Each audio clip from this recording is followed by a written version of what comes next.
Hello दोस्तों, आपका स्वागत है स्वर विज्ञान के छठवें सेशन में।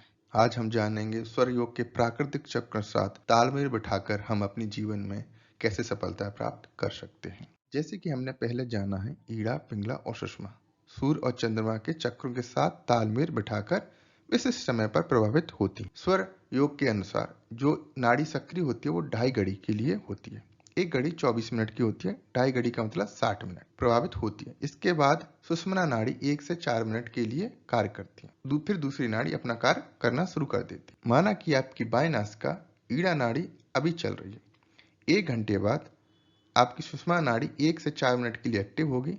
फिर आपकी पिंगला दाई नासिका आपकी एक्टिव हो जाएगी। इस तरह से यह चक्र चलता है। स्वर योग साधना में अधिकतम लाभ प्राप्त करने के लिए प्राकृतिक चक्रों के साथ स्वर का तालमेल रखना महत्वपूर्ण है। एक साधक को अपनी आंतरिक प्राणिक संरचना को ब्राह्मणी प्राण के साथ संतुलन रखने के लिए सूर्य और चंद्रमा के चक्रों के साथ तालमेल बिठाकर चलना चाहिए। ईड़ा और पिंगला नाड़ी कब सक्रिय होती हैं, इसके लिए आपको चंद्रमा की कलाओं को समझने की जरूरत होती है। चंद्रमा के पहले 14 दिन, जिनको तिथियां कहते हैं, जो अमावस्या से पूर्णिमा तक होता है, चंद्रमा का आकार बढ़ता है और अधिक चमकदार होता जाता है। इसे शुक्ल पक्ष कहते हैं।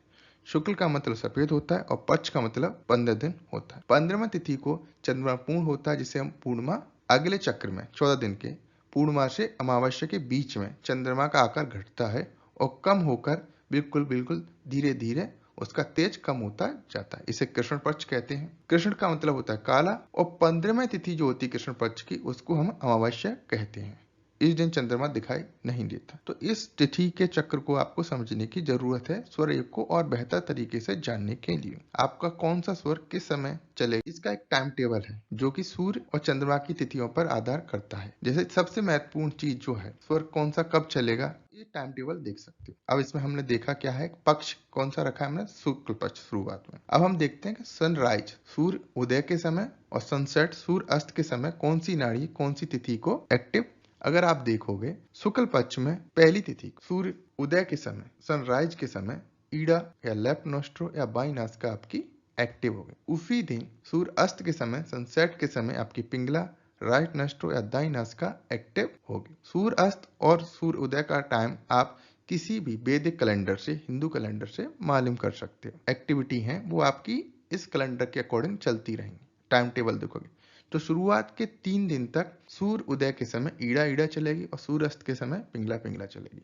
उसके बाद 3 दिन बाद ये चक्र बदल जाएगा। फिर पिंगला पिंगला 3 दिन चलेगी और सूर्य अस्त के समय ईड़ा ईड़ा चलेगी। इसी तरह से ये पूरा शुक्ल पक्ष में फुल मून तक ये प्रक्रिया चलती रहेगी। अब हम बात करते हैं कृष्ण पक्ष। कृष्ण पक्ष में पहली तिथि के दिन सूर्य उदय के समय सनराइज के समय पिंगला नाड़ी चलेगी और उसी दिन सूर्य अस्त के समय ईड़ा नाड़ी चलेगी। ये 3 दिन ये क्रम चलेगा, फिर उसके बाद ये क्रम चेंज हो जाएगा और यही क्रम इसी तरह से चलता रहे। स्वर टाइम टेबल की ये पीडीएफ आपको डिस्क्रिप्शन की लिंक में मिल जाएगी। आप डाउनलोड करो और प्रिंट करो और उसे फॉलो करो। स्वर योगा में सूर्योदय और सूर्यास्त का समय बहुत महत्वपूर्ण है।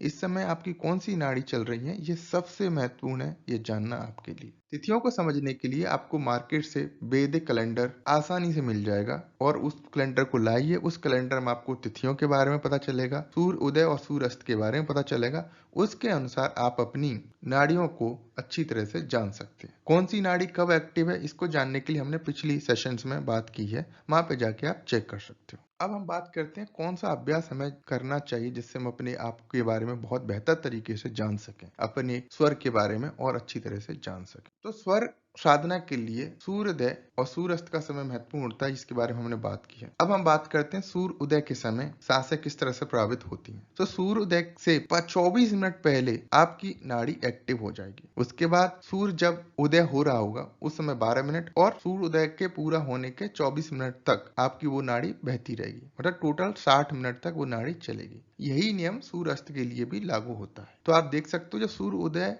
होने वाला होते हैं उससे पहले थोड़ी सी आसमान में लालिमा आती है, उस समय आपकी नाड़ी एक्टिव हो जाएगी। उस नाड़ी को आपको नोट करना है। आपको डायरी बनानी है कि कौन सी तिथि को सूर्योदय के समय और सूर्यास्त के समय मेरी कौन सी नाड़ी एक्टिव है। अगर हो सके तो आप हर घंटे और आध घंटे पर भी नोट करें कि कौन सा स्वर किस समय आपका सक्रिय है। यह बहुत फायदेमंद है। आप जान पाओगे अपने स्वर की गतिविधियों को कि कौन सा स्वर किस समय चल रहा है, और आप अपने आप को बेहतर तरीके से जान पाओगे, अपने कार्य प्रणाली को भी और अच्छी तरह से जान पाओगे। ये डायरी आप हमेशा अपने पास रखें। यह अभ्यास आपकी साधना में बहुत मदद करेगा। साथ ही इससे आप अपनी खुद की आंतरिक लय को समझ पाएंगे। आप ये भी देख पाएंगे कि किस तरह से कुछ खास घटनाएं विशेष स्वर के साथ घटित होती हैं। अगर मौका मिले तो आप इस प्रैक्टिस को और अधिक से अधिक करें, जिससे कि आप अपने आप को बहुत बेहतर तरीके से जान पाए। स्वर योग में कहा गया है कि आप अपने शुभ और अशुभ समय को मालूम कर सकते हो और जान सकते हो कि किस समय इंगड़ा और पिंगला नाड़ी के प्रभाव में कौन सा कार्य हमें करना चाहिए। यह आप तभी जान सकते हो तब आप अपने स्वर के बारे में अच्छी तरह से जानोगे और आपको ये एहसास होगा कि आपका स्वर किस तरह से प्रभावित होता है। इसके लिए आपको डेली डायरी मेंटेन करने की बहुत जरूरी है। Thank you very much. Please like and subscribe. मिलते हैं आपको नई वीडियो में कुछ नए अभ्यास, नए ज्ञान के साथ स्वर योग के बारे में और गहराइयों में जानने के लिए। आप हमसे मिलिए अगली वीडियो में।